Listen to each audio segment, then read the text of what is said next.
obviously the midterm elections brought to the surface a deeply divided country, something that I think many of us already knew, but it did bring it even further to the forefront.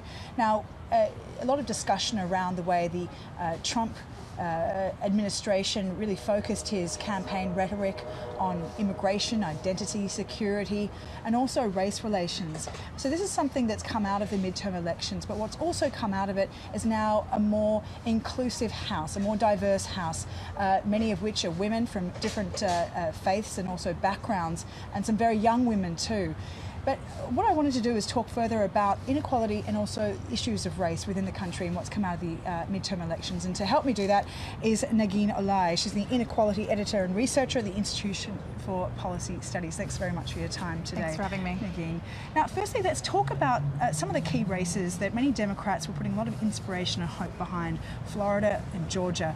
Two African-American governors, one of which was a woman.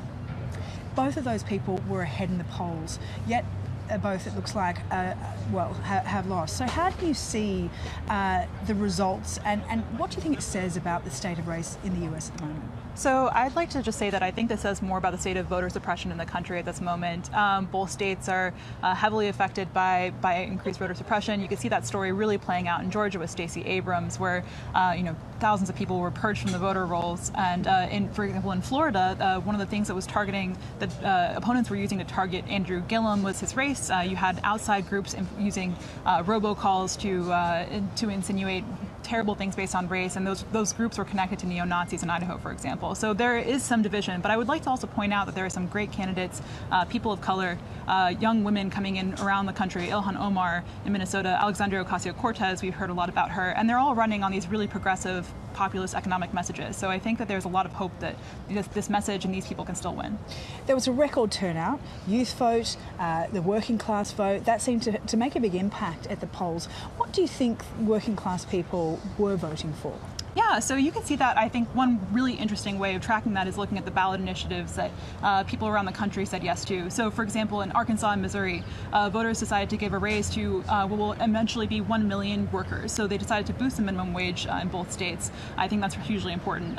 We're just getting kind of early access to exit polling right now, but it says that things like education, anger over the tax plan, those are all important to workers. So now we have very much a diverse Congress. We've got a record number of women. We've got women from Muslim backgrounds, Native American women. We've got, of course, the young socialists from New York as well.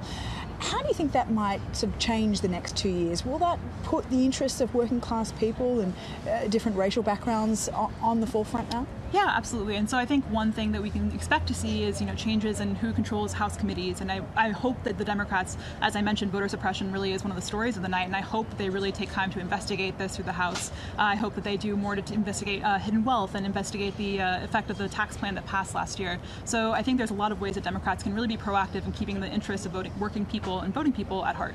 You mentioned voter suppression. What are some ways that states or the federal government can try and combat that?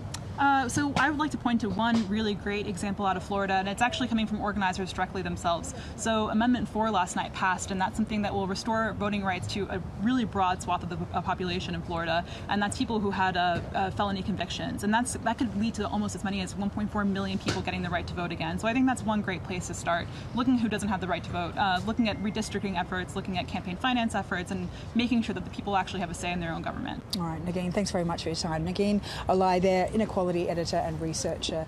Now, it's going to be an interesting next 2 years, a very difficult one for Trump, but obviously some interesting discussions and debates will be held as well.